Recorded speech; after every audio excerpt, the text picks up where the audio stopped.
qui vient de tirer visait les combattants. Vous accepteriez quand même de me parler de cette période face à une caméra ou c'est... On voudrait savoir ce qui s'est passé, à savoir votre version. Je sais bien vous dire. Vous savez, la forme de notre émission, c'est de plutôt poser des questions difficiles. Je sais pas ce qui va y arriver plus tard. Vous avez rien à foutre.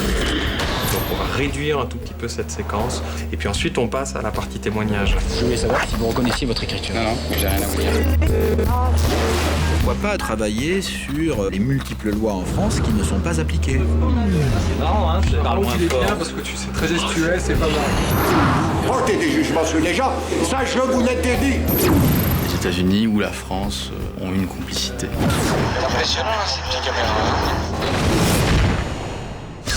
Bonsoir, bienvenue dans la rédaction de 90 minutes, le magazine de la cellule enquête de Canal+, avec deux sujets au sommaire ce soir. D'abord, l'école. Est-ce que vous êtes sûr que l'instituteur qui s'occupe de vos enfants a bien été formé pour le faire? Ça paraît incroyable, mais ça fait un demi-siècle que l'Éducation nationale envoie chaque année des centaines de jeunes dans les écoles sans qu'ils soient formés. D'être jeté sur des postes comme ça, sans formation, on vous dit, bon, bah voilà, vous avez tel poste, vous commencez demain, et vous savez même pas ce que c'est, et ils vous envoient vraiment au casse-pipe, quoi. C'est vraiment très difficile, hein. Moi, oui, je trouve que c'est vraiment, vraiment dégueulasse, quoi. Cuba, le nouveau paradis pour touristes, est un enfer pour les Cubains. Nous nous sommes introduits clandestinement sur l'île de Fidel Castro. Vous allez découvrir comment l'ancien leader révolutionnaire contrôle une population affamée, flique et emprisonne la jeunesse. Oui, il fait chaud, hein. Passeport. Mon passeport, ouais. C'est une manière un peu bizarre d'accueillir le touriste, non? Ça te pose un problème si je te demande ton passeport? Bah, aucun problème, mais je suis surpris, quoi. Tu as volé ou fait quelque chose? Non, mais tu veux, j'ai rien volé, tu veux me fouiller? Oh, je discute pas avec toi, camarade. Si tu fais des problèmes, je t'envoie à l'immigration.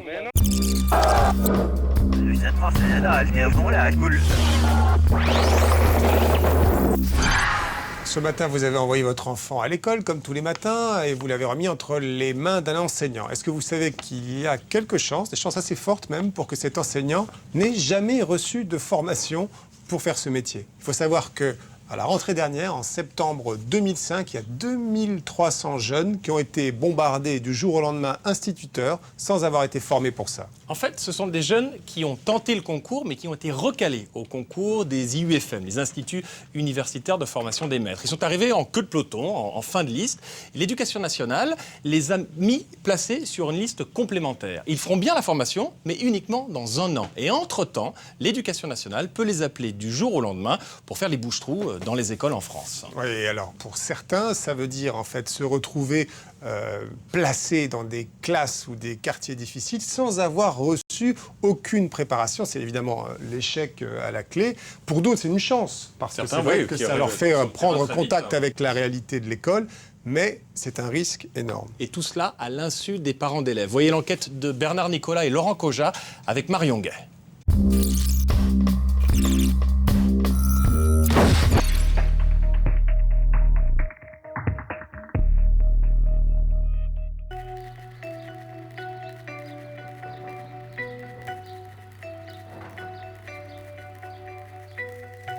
Alors, on va déjà prendre la question bout par bout. On va d'abord se demander combien de disques 45 tours ont été vendus en 81.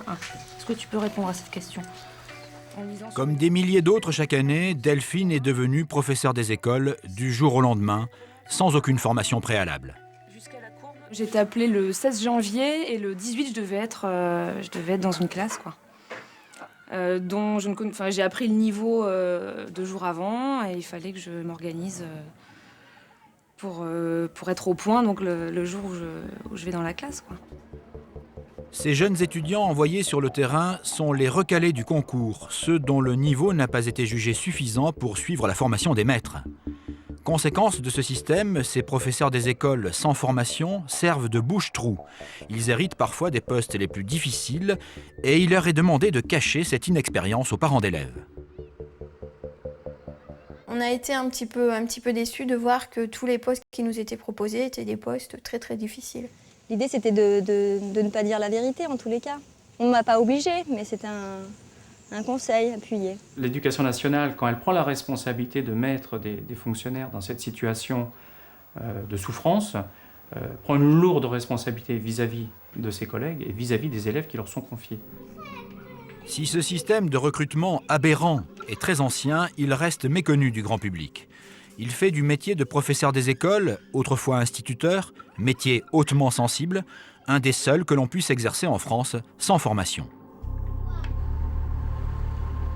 Depuis près de 15 ans, l'école normale qui assurait la formation des instituteurs a été remplacée par l'Institut universitaire de formation des maîtres, l'IUFM.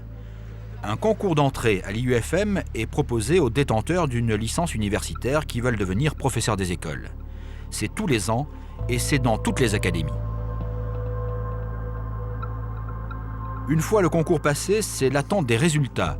Le principe est le suivant. Sur 400 candidats, par exemple, 200 vont être admis à l'IUFM.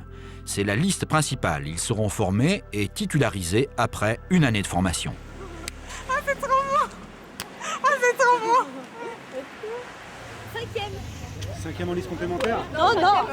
Admise de la vraie liste. 80e. C'est pas grave. De la vraie liste. Aussi, d'accord, donc c'est heureuse. Oh oui, oui, quand même. Ouais, non, c'est sûr. Ah, on a un métier maintenant. Oui. Les 200 autres seront classés dans ce que l'on appelle une liste complémentaire.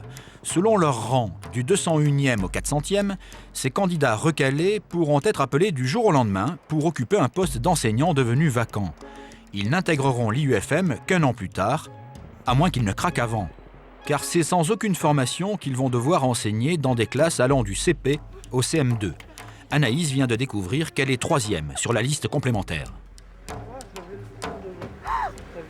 Ça représente quoi pour vous, liste 3e en liste complémentaire? Ça veut dire que c'est bon, que je vais être appelée, soit ça se trouve à l'UFM en septembre, s'il y a des gens qui se désistent, ou de toute façon je serai appelée dès le début de l'année, donc pas besoin de repasser ce concours. Et voilà, ça y est, j'ai le pied dedans et je suis très très heureuse.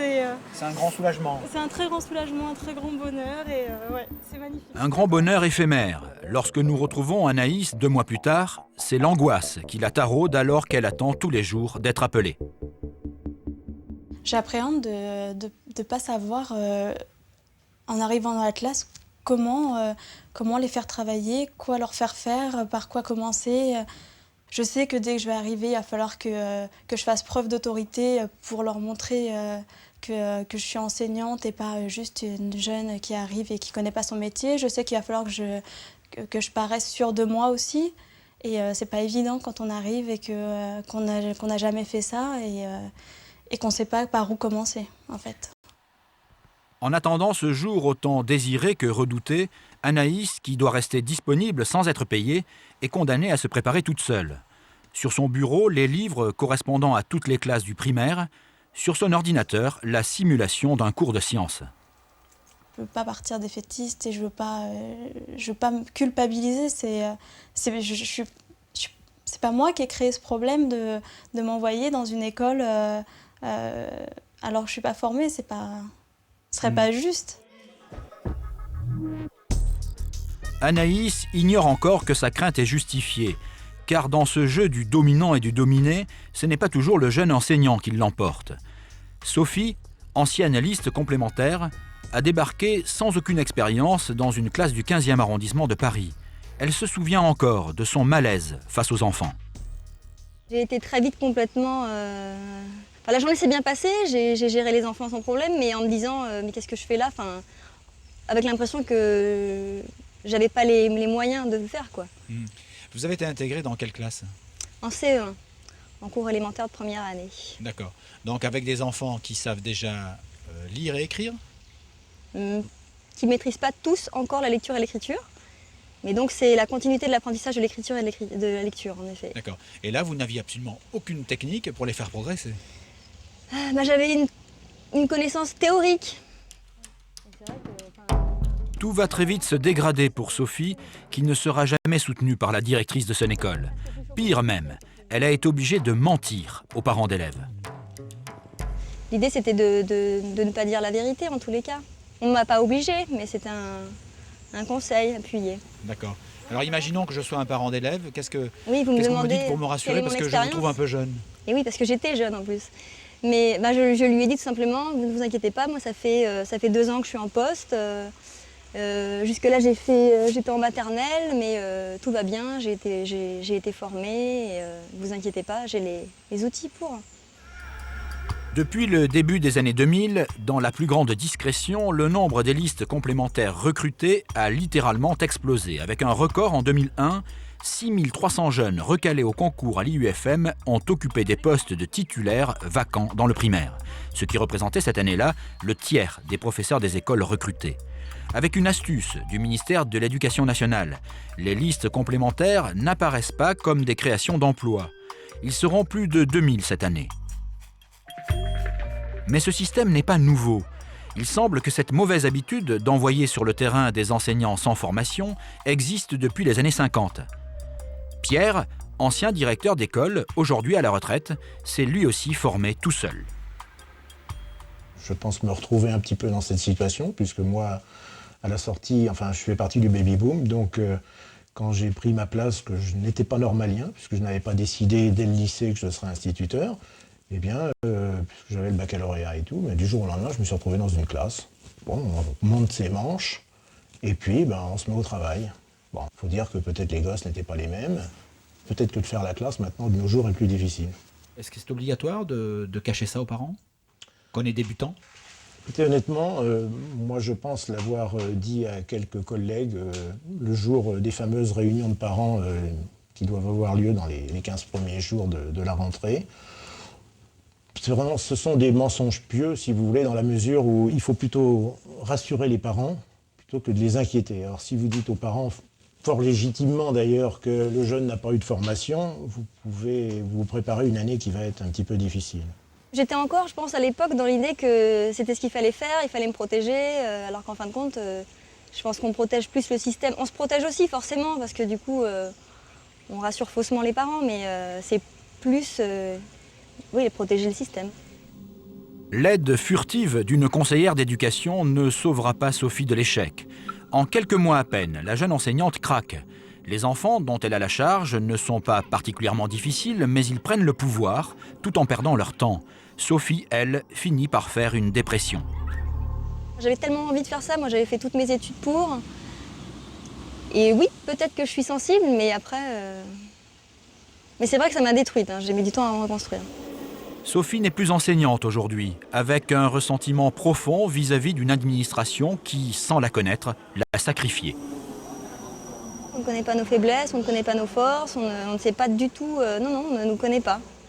Ils nous voient très exactement 2 jours à l'IUFM. Les listes complémentaires, qui devaient représenter l'exception, sont donc devenues la solution miracle pour compenser le sous-recrutement d'enseignants dans le primaire.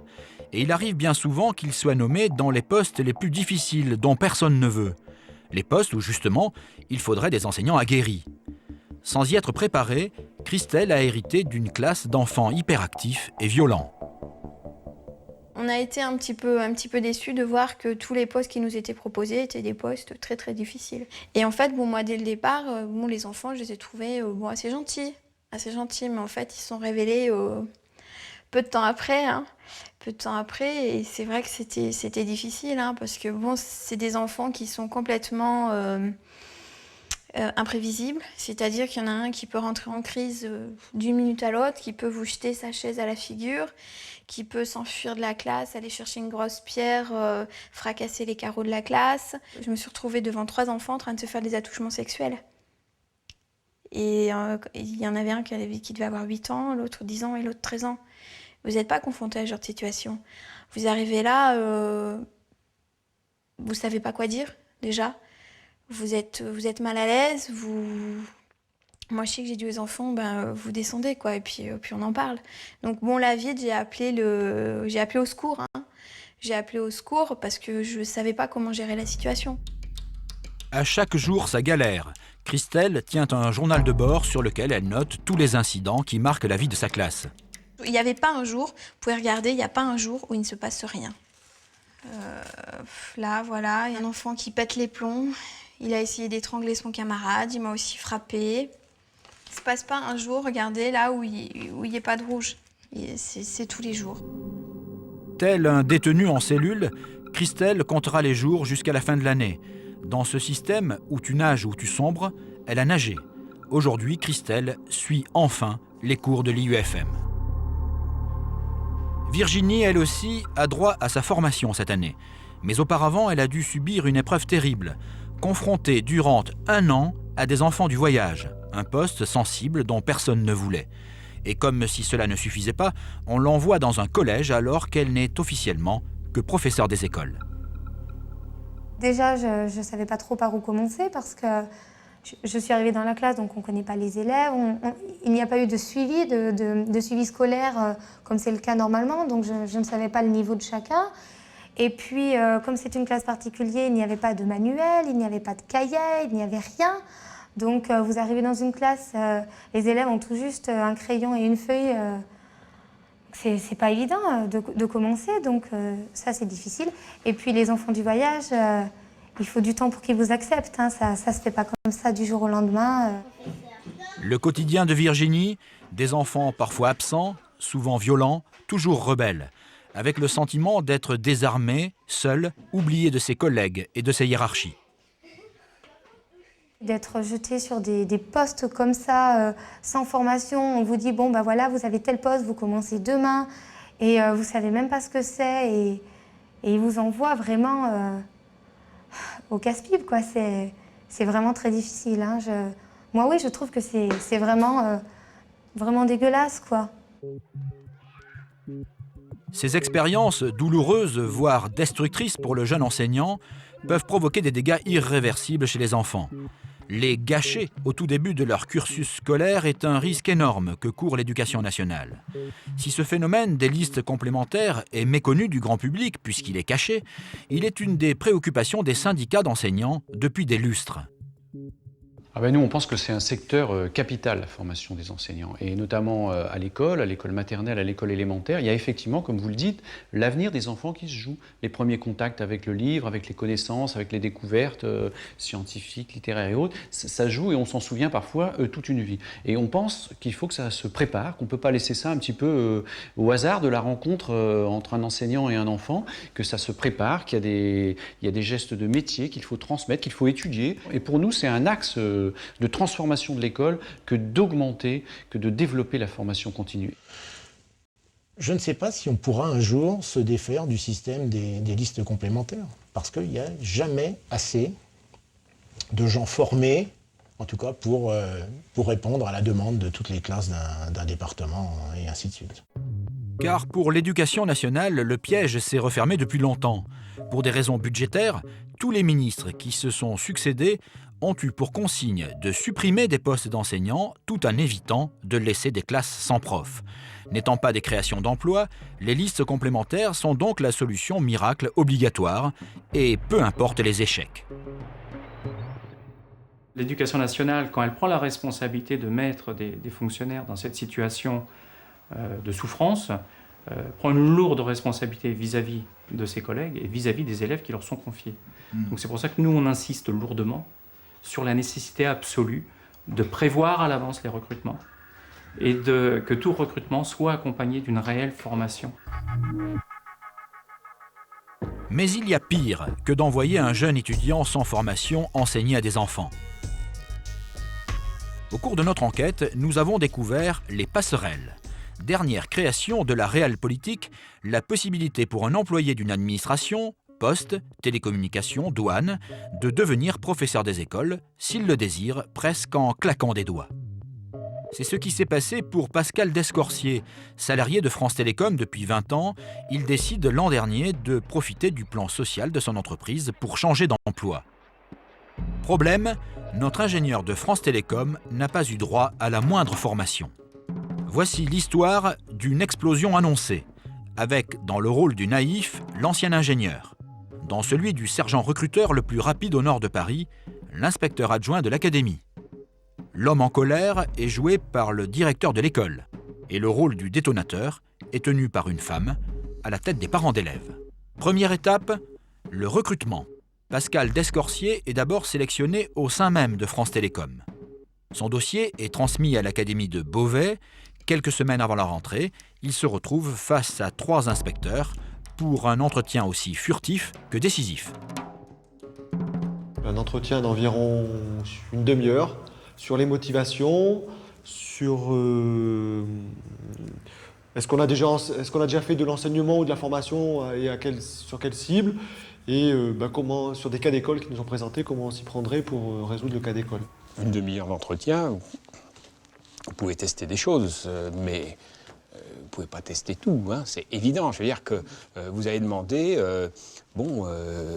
et pour vous, l'histoire, c'est quoi? Ça sert à quoi d'enseigner l'histoire à l'école, hein, bon, mais tester les connaissances, il n'en est pas question, parce qu'il faudrait balayer l'ensemble.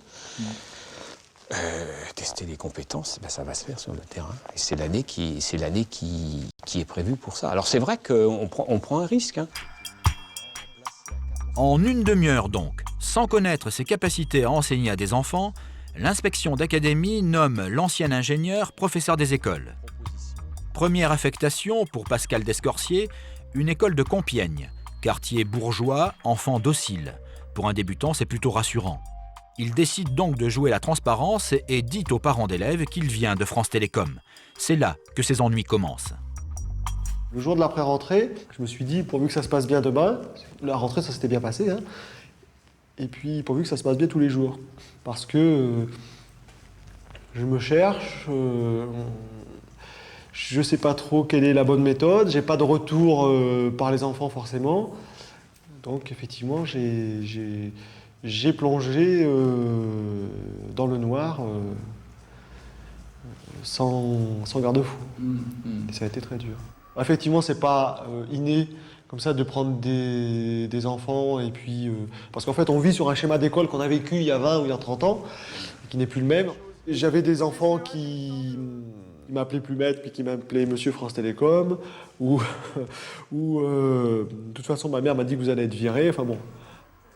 Très vite, le directeur de l'école s'aperçoit que cette classe de CE2, réputée facile, dérape en jeux bruyants et violents.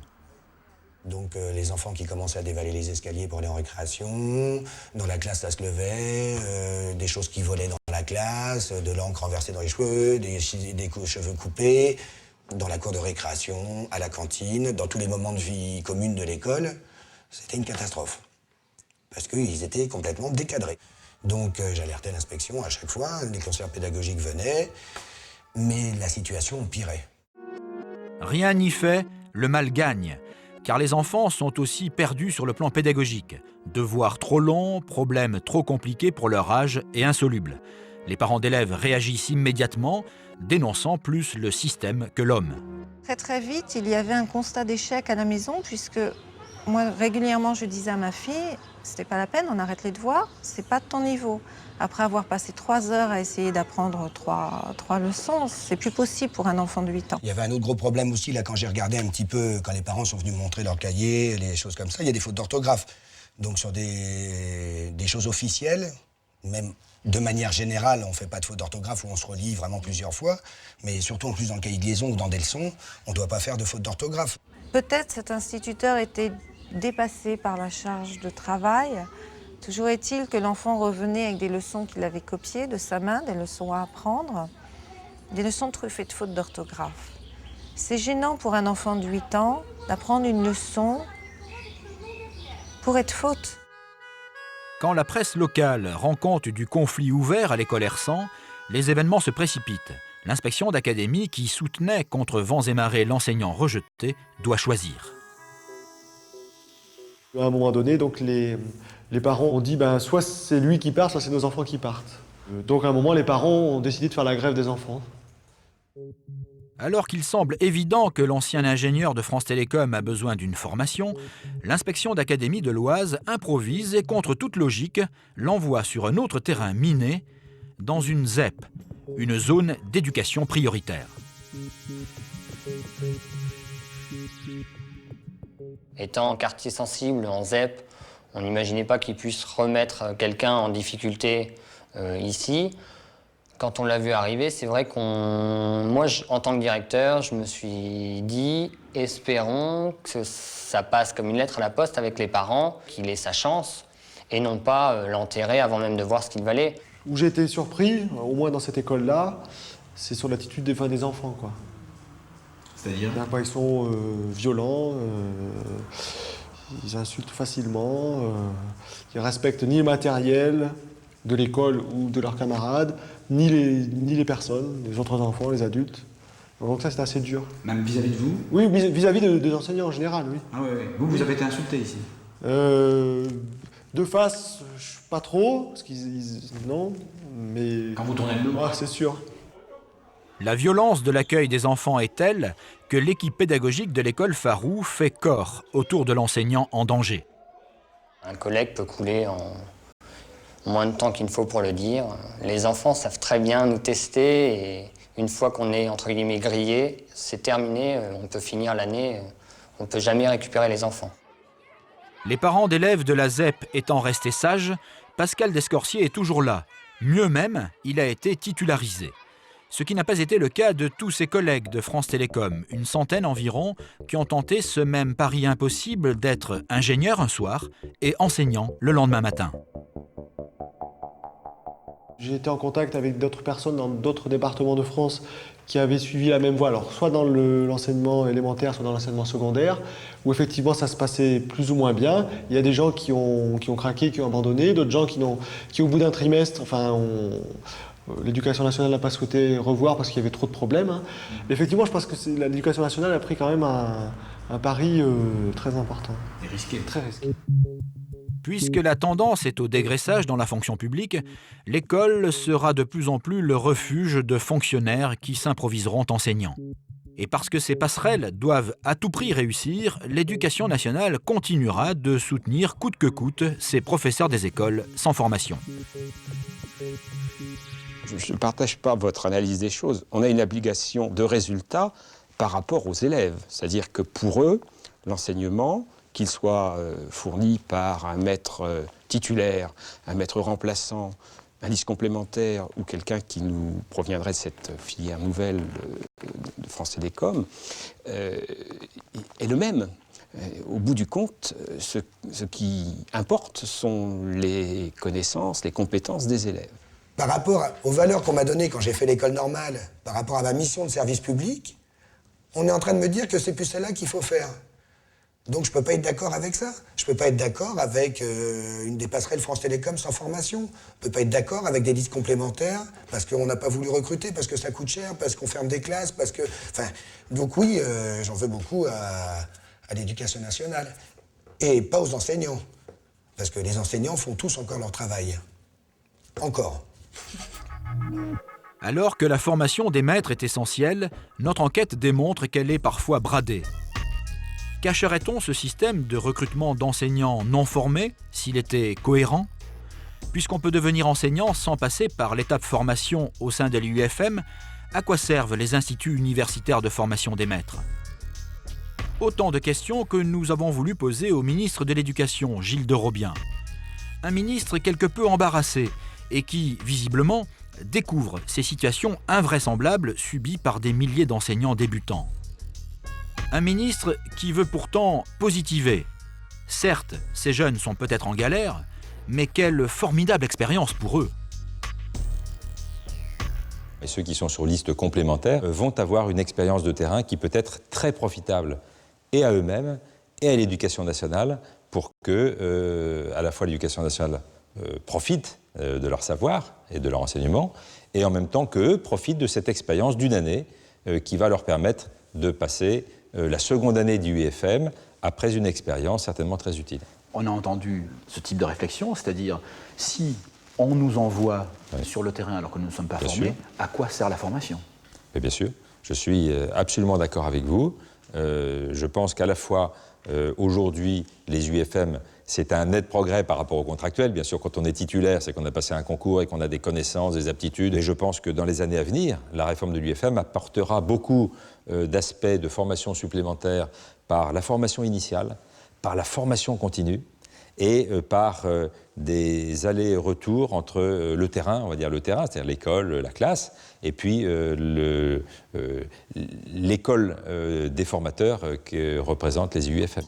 Un ministre se doit de n'être jamais défaitiste, ni même lorsqu'il est confronté à l'histoire kafkaïenne de Pascal Descorsier, cet ancien ingénieur de France Télécom devenu, comme des dizaines d'autres en France, enseignant du jour au lendemain. Je pense aussi qu'il y a des personnes qui ont fait des carrières professionnelles pendant 5, 10 ou 15 ans dans différents métiers à la SNCF ou à France Télécom et qui peuvent, si possible bien sûr avec une formation complémentaire, par peut-être un don inné et devenir professeur.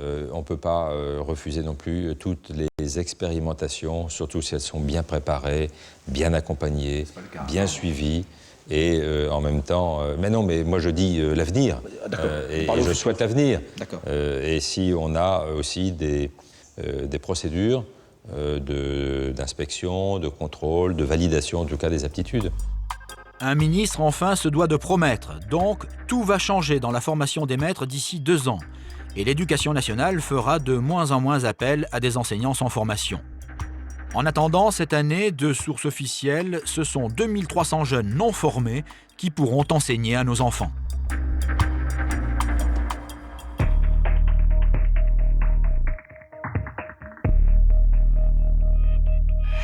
Ça, c'est une des jeunes filles qui avait dans le sujet, c'est ça, ouais, qui attendait ouais, près de son téléphone absolument. en essayant de se former toute seule. C'est Anaïs qui attendait avec appréhension et en même temps avec un certain espoir d'être appelée parce qu'elle était très bien placée sur liste complémentaire.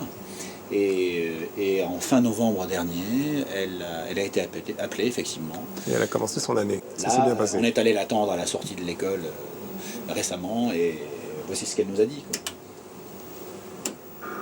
Non, vraiment, ça s'est bien passé. J'ai pas eu de moment où j'ai paniqué ou voilà, j'y suis allée. De toute façon, j'étais appelée. Fallait que ça marche et il n'y avait pas le choix. Et bon, alors là, vous allez vivre une année, quasiment, presque une année scolaire complète, jusqu'à l'entrée à l'IUFM l'année prochaine. Voilà.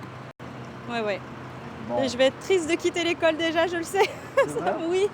Bah oui, parce que finalement, maintenant, je suis vraiment là-dedans, je suis vraiment enseignante et ça va me faire bizarre de reprendre ma formation maintenant alors que voilà, je me sens bien en tant que maîtresse. C'est incroyable cette absurdité quand même. Hein. Ah oui.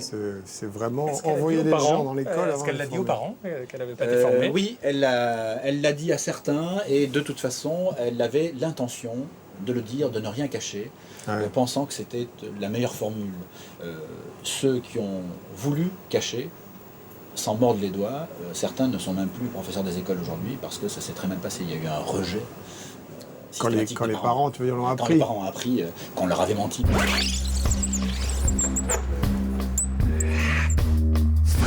Seconde enquête de ce magazine Cuba, vous y avez peut-être été vous-même, 130 000 Français y vont chaque année. Alors c'est la perle des Caraïbes, il y a des dizaines d'hôtels magnifiques, l'opulence, la révolution, Che Guevara, Fidel Castro, plein de mythes. Mais pas pour tout le monde. Pas pour tout le monde. Il faut dire que le pays est en fait coupé en deux. Il y a d'un côté les touristes et de l'autre les Cubains. On me dirait c'est assez classique dans ces pays pauvres des Caraïbes qui sont des paradis pour touristes. Mais là, la police est chargée de faire respecter cette séparation. C'est un véritable apartheid social. Il faut savoir que c'est un pays où la répression et le flicage sont tels qu'on peut envoyer un jeune en prison, puis pour 4 ans, hein, pas oui, pour... des peines très lourdes. Pas pour 2 jours, parce qu'il a l'air antisocial et dangereux. En gros... sur son look.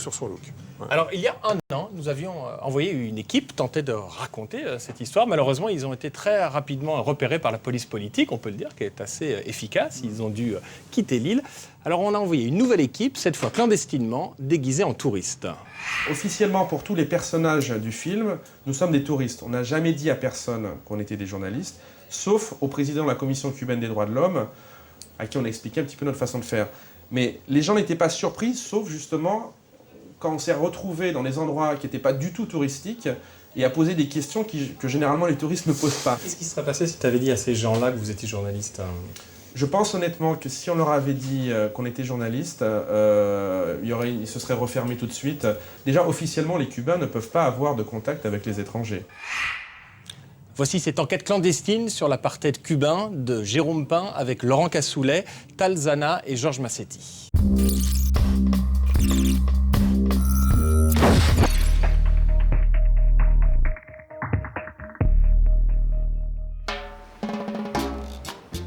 Selon les brochures touristiques, le paradis cubain est ici. Varadero est une station balnéaire géante, la plus grosse des Caraïbes. Un aéroport international dessert exclusivement cette péninsule de 20 km de sable fin. L'année dernière, 2 millions de visiteurs étrangers ont séjourné ici. 1,7 milliard de dollars de recettes en 2003. En 15 ans à peine, les hôtels de luxe sont poussés par dizaines. Ici, au menu, grillades, langoustes, fruits tropicaux. Sport, boîte de nuit, tout est prévu pour satisfaire le client. Le client étranger, car bizarrement ici, nous ne rencontrons pas de vacanciers cubains. Seul le personnel s'avère être du pays.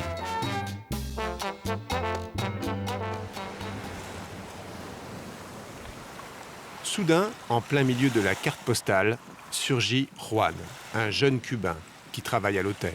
C'est son jour de repos, il en profite pour se baigner.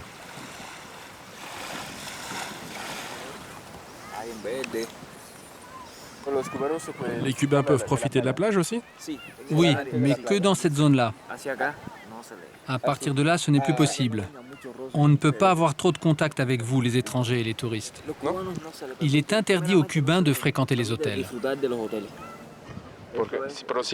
Mais s'ils ont les moyens? Non plus. Même s'ils ont de l'argent, ils ne peuvent pas en profiter.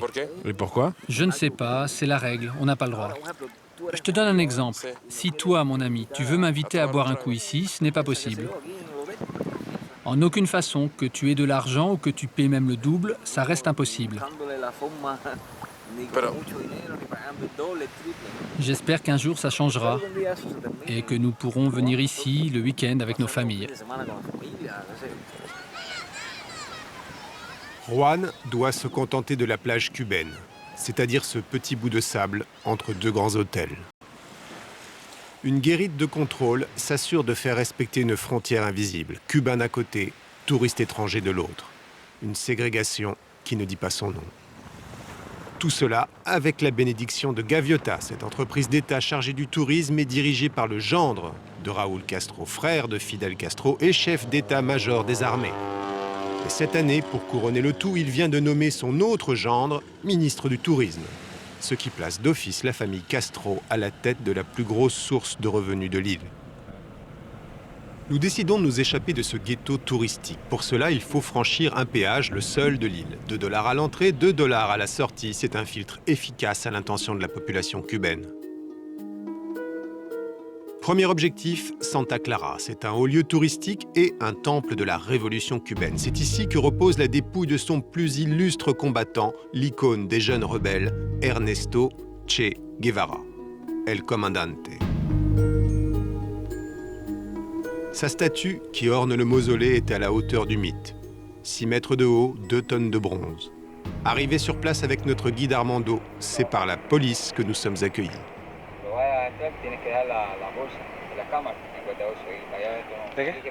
Quoi? Non, j'ai pas compris, quoi? On peut pas photographier dans le musée. Mais pourquoi? Parce que les flashs peuvent abîmer ce qui est exposé. Et si on enlève le flash? Non. Bon, on peut au moins acheter des cartes postales ou des trucs, quoi? Oui, il y a un magasin de souvenirs qui vend des t-shirts, des casquettes. Et il y a beaucoup de gens qui viennent ici? Oh, beaucoup. Mais des Cubains ou des étrangers? Non, des étrangers. Il y a des Cubains qui viennent, mais surtout des étrangers. Pas de photos, par contre, on nous encourage fortement à aller dépenser notre argent dans les échoppes touristiques. Posters, casquettes, cartes postales, t-shirts, photos, musique, porte-clés. Tous les produits dérivés de la Révolution payables en dollars ou en devises, carte de crédit acceptées. Juste derrière la place commémorative et sous les panneaux de propagande se dresse un bidonville. En allant jeter un coup d'œil, nous tombons sur Raphaël, 6 ans. Il habite là et semble captivé par notre petite caméra. Ah, sí. ¿No te gusta el Che? No. Sí, me gusta, sí me gusta. El Che lo echó para la libertad de los niños. ¿La libertad de los niños? Sí. ¿Ah, sí? Bueno, es porque aprendiste en la escuela. ¿Sí? ¿Tú estuviste en la escuela? Sí, pero no en Cuba, en Francia. ¿Y qué hizo más, Elche? ¿Qué hizo más? Sí. Fue combatiente y luchó por la libertad de los niños y viajó por las montañas con sus soldados. ¿Y nunca fuiste a verlo ahí? Pero a mí nunca. Y si no me dejan entrar, ¿Por qué? que sé yo. Yo he ido ahí, un día fui con mi hermanito, con mi hermano, y no me dejaron entrar. ¿Quieres venir conmigo? Estoy descalzo. ¿Estás de descanso? ¿Tú tienes dinero? Oui, il fait chaud, hein. Passeport. Mon passeport, ouais.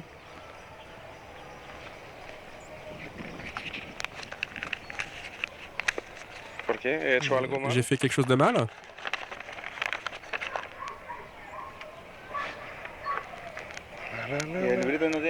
Il a pas son passeport? De quoi? De quoi? Ça, c'est une photocopie de mon passeport. Il est où ton passeport? Ça, il est à l'hôtel, à La Havane. Qu'est-ce qui se passe?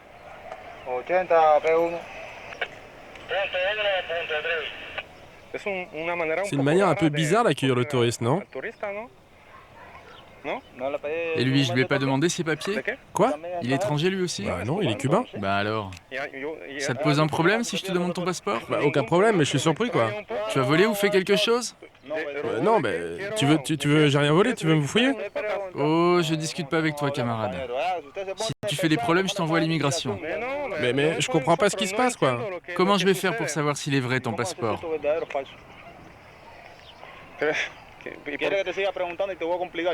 Continue comme ça et je vais te compliquer la vie. Qui me dit que t'es pas venu poser une bombe ici? Une bombe? Comment je peux le savoir? Je ne sais pas qui tu es, moi. Ça y est, t'es un élément antisocial. Ils t'ont fiché comme un antisocial. Maintenant, t'es indésirable à Santa Clara. Avant de devenir réellement indésirable à Santa Clara pour avoir osé parler à un enfant de 6 ans, nous reprenons donc notre subversive route vers La Havane. La rébellion juvénile qui conquiert le pouvoir en 1959 semble avoir vieilli en dictature épuisée. Paradis socialiste, île de la révolution, les métaphores d'hier paraissent désormais bien loin de la réalité quotidienne.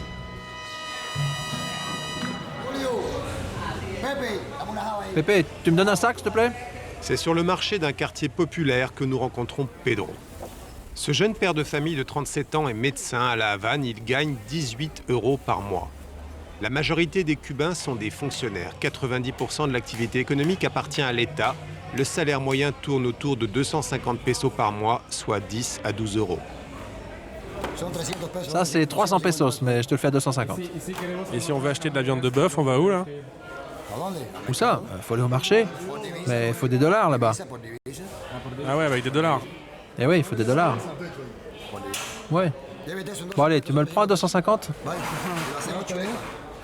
Non, c'est tentant, mais non. Bon allez, 240. Et ça fait combien de temps que t'as pas mangé de viande rouge? Ça fait 15 ans ou 16 ans. Parce que la dernière fois où nous avons eu des rations de viande de bœuf, c'était en 1980. Et depuis, rien. Il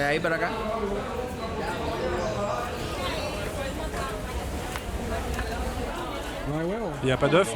Non, non. Il n'y en a plus? Non, non, il n'y en a pas du tout. Ça fait des semaines qu'on ne trouve pas d'œufs. Mais dis-moi, pourquoi on ne trouve pas d'œufs? Parce que, honnêtement, personne ne le sait. Et ça arrive souvent? C'est la question à $1 million. Depuis de nombreuses années, un homme se bat contre ce régime. Elizardo Sanchez, figure de la dissidence cubaine, a reçu de la France le prix des droits de l'homme en 1996. Son activité lui a coûté 8 ans de prison. Il vit aujourd'hui sous étroite surveillance à La Havane. Le gouvernement a adopté le modèle totalitaire, calqué sur celui de l'ex-Union soviétique. Pour Cuba, c'est encore plus grave. Le régime a démoli l'économie nationale de manière minutieuse. Mais le gouvernement réussit à maintenir une façade qui cache la réalité locale, celle qui ne se rencontre qu'au contact de la Cuba profonde. La Havane, chaleur et torpeur. Une autre époque habite les rues de cette capitale, un parfum d'une beauté patinée par le temps. Entre taudis majestueux et façades rongées par la mer, slalom des engins sortis d'un autre temps. C'est là que nous rencontrons Armando. Il est vendeur de meubles et contre quelques dollars s'improvise comme notre guide. Dans ce quartier marginal, notre caméra de touriste détonne un peu, suffisamment pour attirer l'attention de la police. Tu fais quoi avec eux? Ce sont des amis. Ah oui, des amis? Tous les prétextes sont bons pour contrôler l'identité de notre ami cubain. Faut faire attention ici, hein. Il y a des petits qui peuvent te piquer ta caméra. Merci. Au revoir. Ça se passe toujours comme ça. C'est un moyen de te contrôler. Contrôler quoi? Bah me contrôler moi, parce que je marche avec des touristes. C'est sympa? Bah, c'est la folie. Et on est où ici? C'est un solar? Oui, c'est un solar. Dans celui-là, il y a un rez-de-chaussée et aussi un premier étage. Et c'est quoi un solar? C'est une habitation spéciale? Oui, c'est le nom qu'on donne aux endroits où vivent les pauvres, en fait. Et toi, tu vis là? Non, mais j'ai de la famille, ma grand-mère, ma tante et mes cousins aussi. L'immeuble abrite une dizaine de familles dans des conditions précaires et souvent insalubres. Et le président, il vit pas dans un solar, lui? Ah, bien sûr que non. Comment dire? Ici, c'est comme le féodalisme. Tu sais, c'est comme quand il y avait un roi et tout le monde travaillait pour lui pour pratiquement rien. Mais ce que je comprends pas, c'est que... Viens, on rentre. Un peu mal à l'aise, Armando nous invite à rentrer à l'abri des regards et autres oreilles indiscrètes. Nous le suivons, au frais, et un peu surpris. Installe-toi. Nous, on est tous contrôlés. L'armée obéit au gouvernement, la police aussi. Dans chaque rue, il y a ce qu'on appelle les CDR, les comités de défense de la Révolution. Ils sont chargés de contrôler tous ceux qui vivent dans le quartier. Ici aussi, il y en a un qui contrôle tout le monde. Ce que tu fais pas, si tu travailles pas, si tu étudies ou pas, si tu trafiques ou pas. Ils font tout pour te contrôler. Et pourquoi? Parce que le gouvernement ne veut pas que tu t'enrichisses. 90% de la population cubaine trafique. Les seuls qui s'en sortent ici, c'est les dirigeants, les sportifs et les musiciens. C'est impossible de vivre ici. Tu comprends maintenant? C'est ça Cuba, mon pote.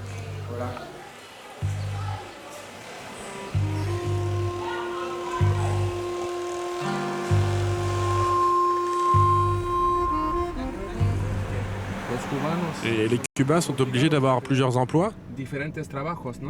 Oui. Et c'est malheureux à dire, mais nous sommes aussi obligés de voler.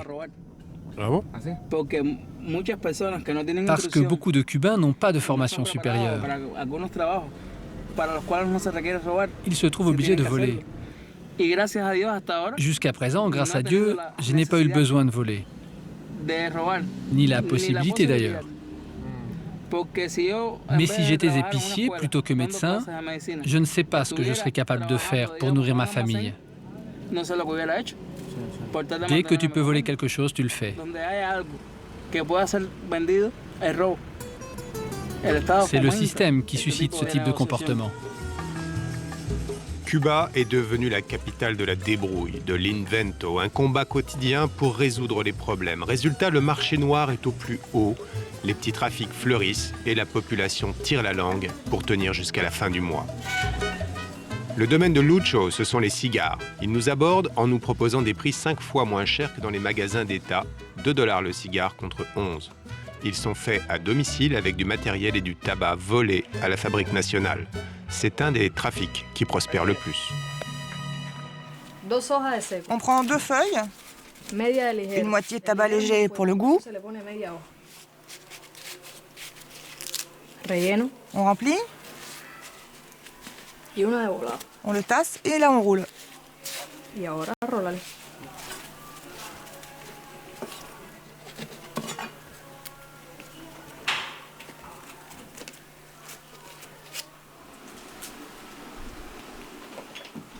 Ah ouais, on dirait des vrais, hein. On dirait pas, ce sont des vrais.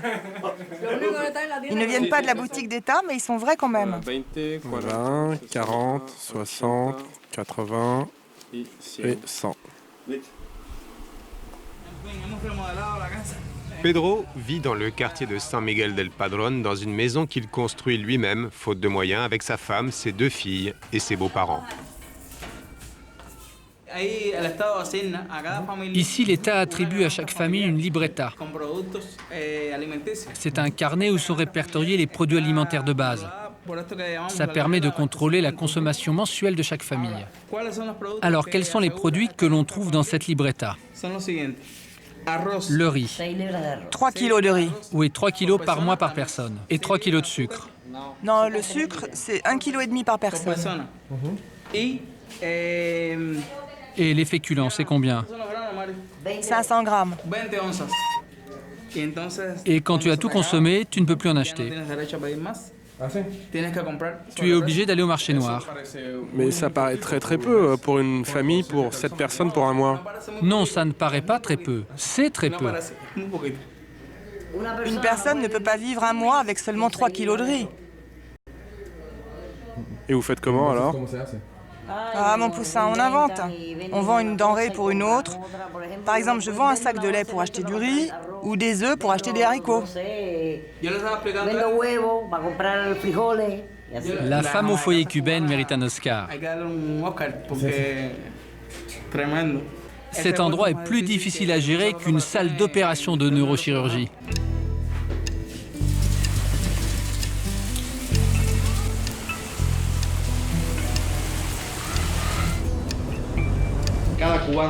Chaque Cubain est obligé de passer plus de 90% de son temps à chercher comment se nourrir, se soigner ou se transporter. C'est un moyen pour le gouvernement d'empêcher le développement d'une pensée politique.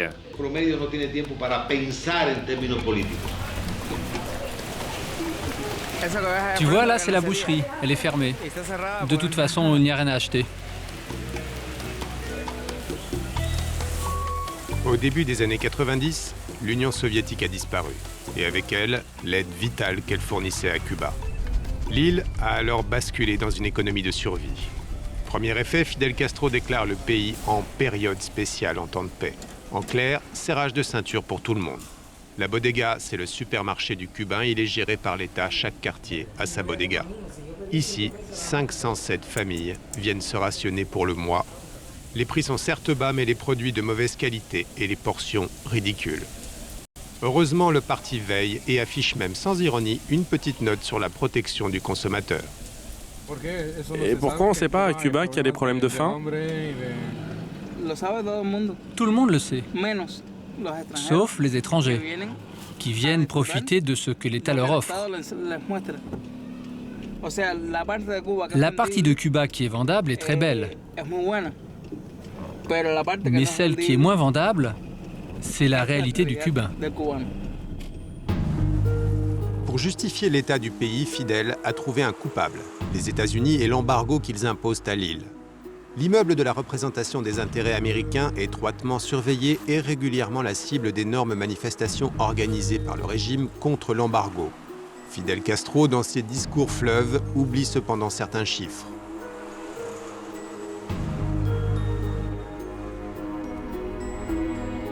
Depuis 2002, Cuba a acheté pour plus d'1 milliard de dollars de produits agroalimentaires aux États-Unis. Il est devenu le 3e importateur de riz américain, juste derrière le Japon et le Mexique. Autre leitmotiv de la propagande locale, la gratuité des hôpitaux et de l'éducation. Si la qualité des médecins cubains est indéniable, les hôpitaux sont vides du matériel de base, tandis que les écoles, si elles apprennent effectivement à lire et à écrire, elles sont avant tout un élément important de la diffusion de la morale socialiste. Ici, on ne dit pas écolier, mais pionnier de la Révolution. On estime qu'en 35 ans, plus d'1 million de personnes auraient fui Cuba, par tous les moyens. En avril 2003, 3 Cubains détournent ce ferry qui fait la navette dans la baie de la Havane. Tombé en panne d'essence, il est rattrapé. Castro ordonne leur exécution quelques jours plus tard. Nous avons rencontré un jeune qui lui aussi a tenté de s'échapper de l'île. Ils nous l'ont mis bien profond et puis maintenant ils remuent. À Cuba, l'humour est la seule arme de résistance massive. Moi j'ai fait de la prison parce que je voulais quitter le pays. J'ai rencontré des touristes et je leur ai demandé de m'aider à partir. Je suis tombé pour trafic de personnes. J'ai pris 7 ans, il y a un copain qui a pris 8 ans et un autre qui a pris 10 ans qui n'est pas encore sorti. T'as été 7 ans en prison? À l'âge de 23 ans. C'est-à-dire de 23 à 30? Non, en fait j'ai fait 4 ans et maintenant je suis en liberté conditionnelle. La police n'avait aucune preuve, sauf le témoignage des touristes. Les touristes ont dénoncé? En fait, la police nous a arrêtés ensemble. Ils ont mis une pression d'enfer aux touristes pour savoir ce qui s'était passé. Ils leur ont dit « Dites-nous ce qui se passe et vous ne risquerez rien ». Alors c'est sûr, eux, ils n'ont rien eu. Mais alors moi... Je comprends pas pourquoi les gens ne manifestent pas et comment on en est arrivé à ce point-là. Mais je vais donner un exemple. Si par exemple maintenant je sors dans la rue et que je crie « Ce système, c'est de la merde », eh ben les flics, ils me tombent dessus, ils me tabassent, ils me jettent en prison et je disparais pour 15 ans.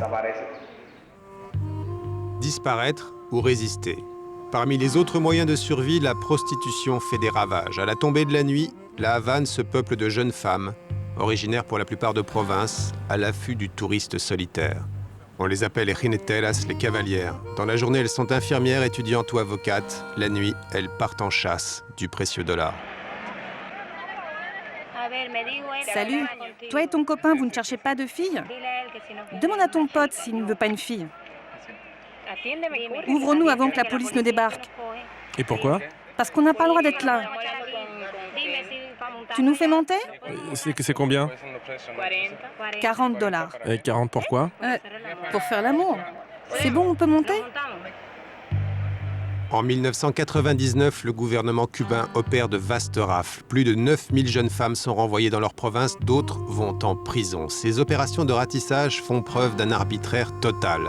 La meilleure illustration en est sans doute la loi dite de dangerosité sociale. Elle est applicable à n'importe quel citoyen sans aucune distinction.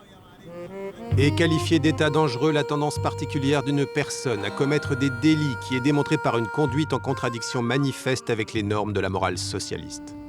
Parmi les 3 éléments représentant un état dangereux, la conduite antisociale. L'individu est alors considéré par l'État comme un parasite social.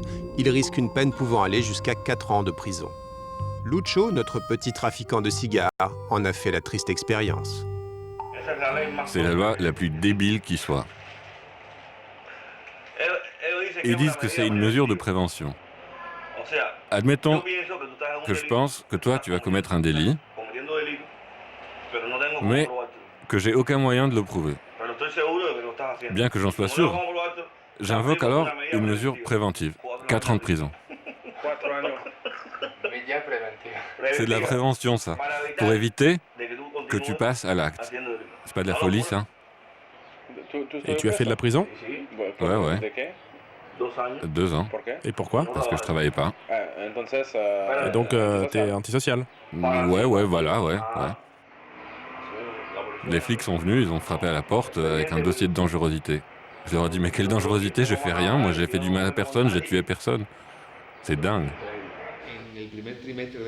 Dans le courant du premier trimestre de cette année, rien qu'à La Havane, le gouvernement a incarcéré entre 400 et 500 jeunes, dont certains avaient 15 ans. Et ils sont tous innocents, ils n'ont commis aucun délit. De fait, les vagues d'arrestations que lance le gouvernement sont de véritables opérations de nettoyage social. C'est inadmissible. On ne peut pas nettoyer la société à coups de répression policière. Avant la prise du pouvoir par Fidel à Cuba, il y avait 14 établissements pénitentiaires. Aujourd'hui, en 2005, l'univers carcéral cubain compte désormais 252 prisons, dont plusieurs de haute sécurité. Les organisations humanitaires estiment que 100 000 personnes sur les 11 millions que compte Cuba sont sous les verrous. À titre de comparaison, en France, un individu sur 1000 est derrière les barreaux. Ici, c'est un individu sur 100, soit 10 fois plus.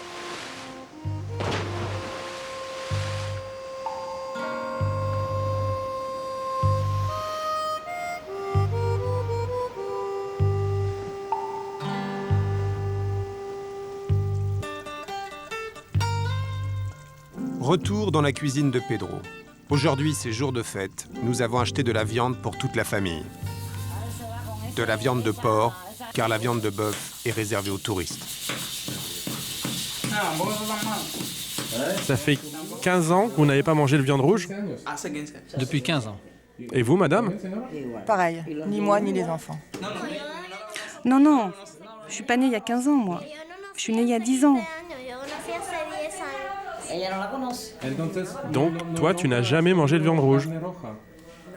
Jamais.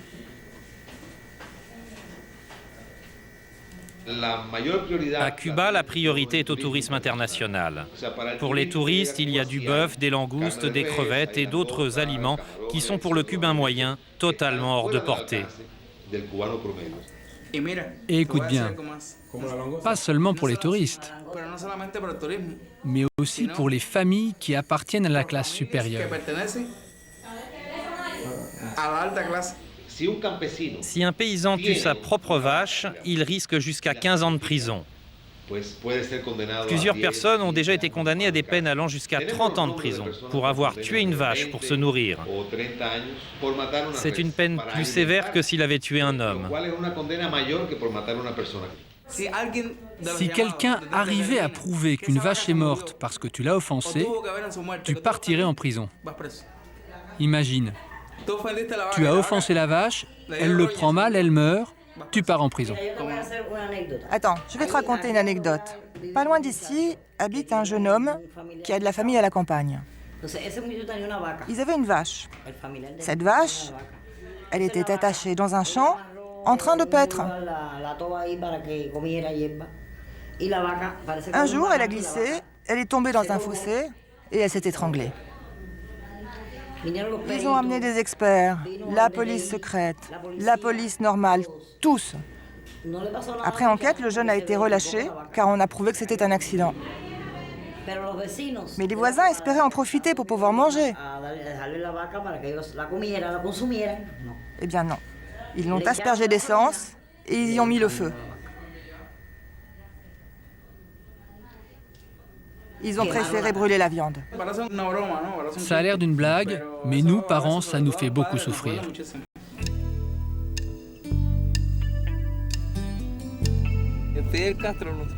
Autrefois, Fidel Castro, notre commandant, notre leader, se préoccupait de l'égalité entre les Cubains.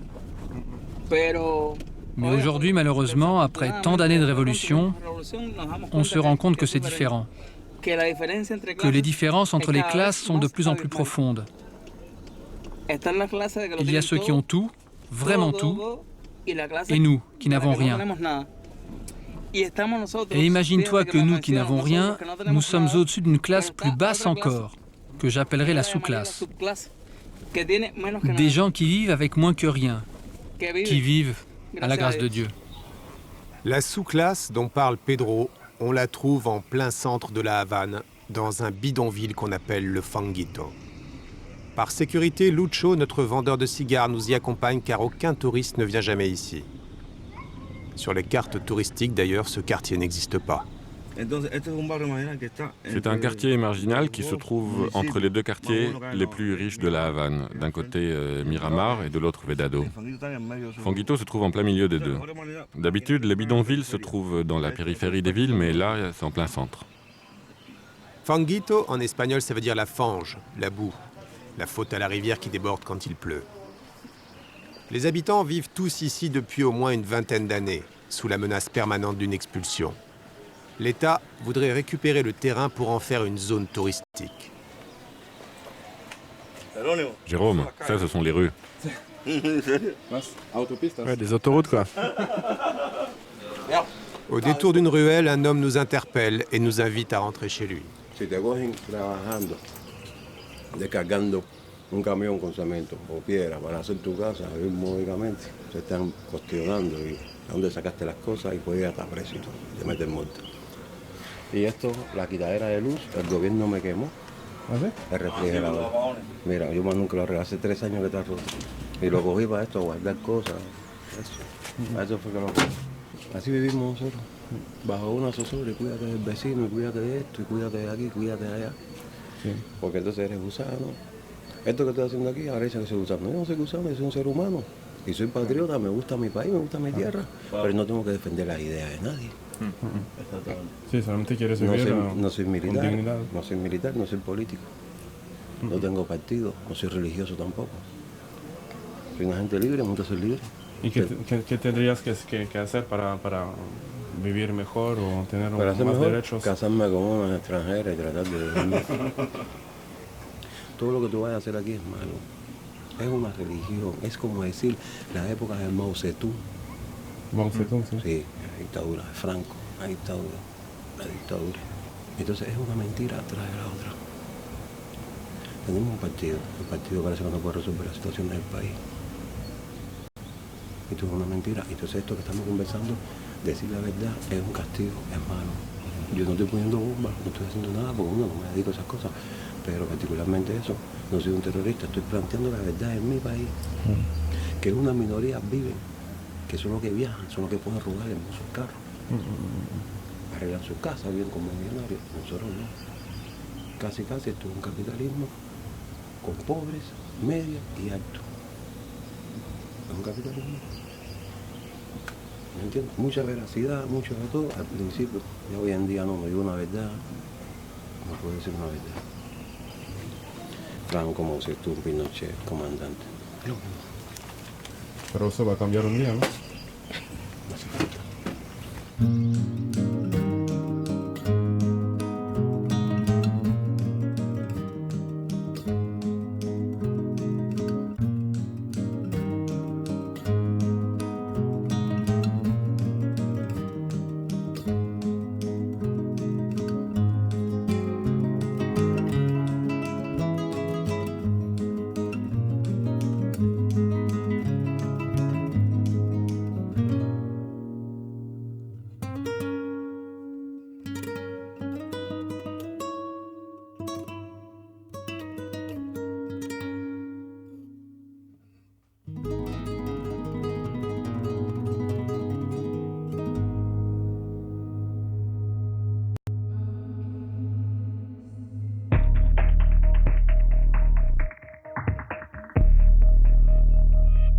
Voilà, difficile de quitter Cuba sans évoquer Fidel Castro, qui est un des derniers monstres sacrés du XXe siècle. Fidel est encore vivant, il est très malade et il continue régulièrement de prendre la tête sur la longueur à la population cubaine. Ce sont des marathons à la télé. Celui-là a été diffusé il y a quelques mois à la télévision cubaine. Il dure 5 heures. Et sur ces 5 heures, pendant 2 heures, il va vendre, faire une sorte de téléachat, vendre cet autocuiseur, une sorte de cocotte minute. Pour cuire du riz. Pour cuire du riz, il décide d'en offrir ces autocuiseurs qui viennent de Chine, de les offrir à toutes les Cubaines. Et il va se lancer un peu dans du téléachat pour vendre la machine. Y a algunos les faltaba el manguito aquí, así que ellos tienen ahora que prepararse para suministrar todo lo que necesitan, todo esto.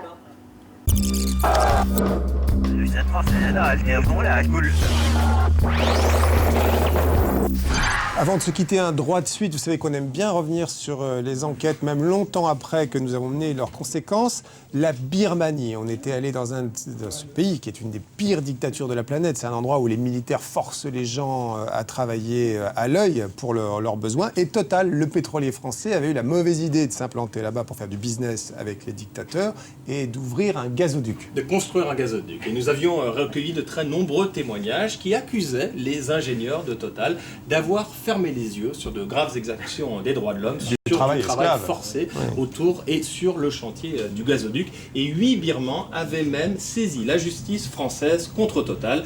Et vous allez voir, il y a eu du nouveau. La Birmanie, une dictature dirigée par une junte militaire où l'armée oblige les citoyens, les femmes, les enfants à travailler de force sur tous les chantiers du pays. Comme on le voit ici sur ce documentaire anglais. These children are being forced to work in temperatures of 35 degrees centigrade. This load of clay, as heavy as wet cement, almost buried the boy. We stopped filming and quickly pulled him free. Et c'est en Birmanie donc que Total, la première entreprise française, exploite un gisement de gaz. Total affirme que sur son chantier, les droits de l'homme sont respectés. Pourtant, il y a 5 ans, nous avions ramené des preuves de travail forcé sur le chantier du gazoduc. Notre caméra avait saisi des militaires en train d'encadrer des villageois qui débrousaillaient la route de Total. Nous avions aussi retrouvé des dizaines de victimes directes de ce travail forcé sur le chantier, comme cet homme enlevé par des soldats et forcé par les armes à travailler sur une route de Total. J'ai travaillé entre le village de Kangmu et Pangtao, près du pipeline. On m'a obligé à creuser la terre, à creuser des tranchées. Est-ce que l'armée vous a payé pour ce travail? Non, les soldats nous ont rien donné. Depuis, 8 villageois birmans forcés à travailler sur le périmètre du gazoduc ont porté plainte en France contre Total. Un juge a débuté une instruction. Mais il y a un mois, surprise, Total, pour ne pas risquer une condamnation, accepte d'indemniser les plaignants. En échange de l'abandon de leur plainte, Total va leur verser 10 000 € chacun et 1 million d'euros sont prêts si d'autres victimes se manifestent pendant 6 mois. Total donc indemnise, ce qui est une façon de reconnaître qu'il y a bien eu travail forcé sur son chantier en Birmanie. Est-ce que le fait d'indemniser ces plaignants est une reconnaissance induite de votre culpabilité sur le terrain? Non.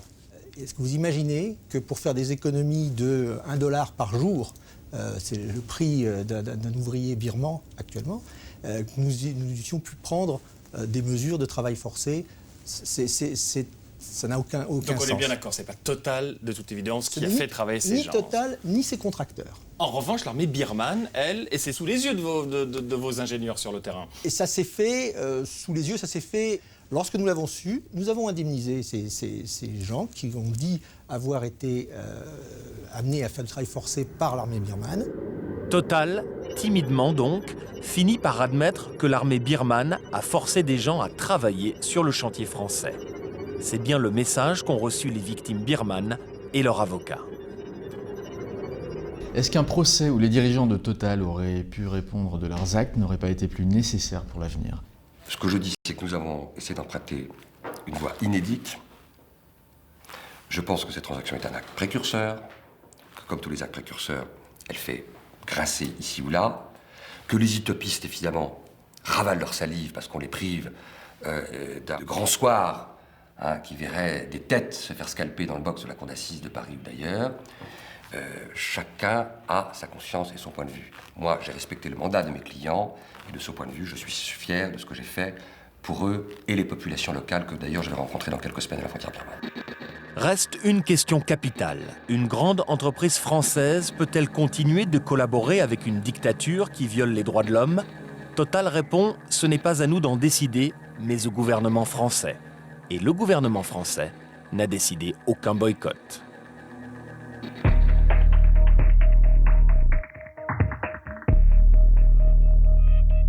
C'est la fin de cette émission. Prochain rendez-vous, 90 minutes le mardi 14 février en prime time avec 3 enquêtes, notamment une investigation autour des premières victimes graves de la télé-réalité trash. Oui, toutes ces émissions qui invitent les gens à répandre leurs viscères sur les plateaux devant des millions de personnes, évidemment, ça fait des victimes collatérales et on commence à voir les premiers dégâts.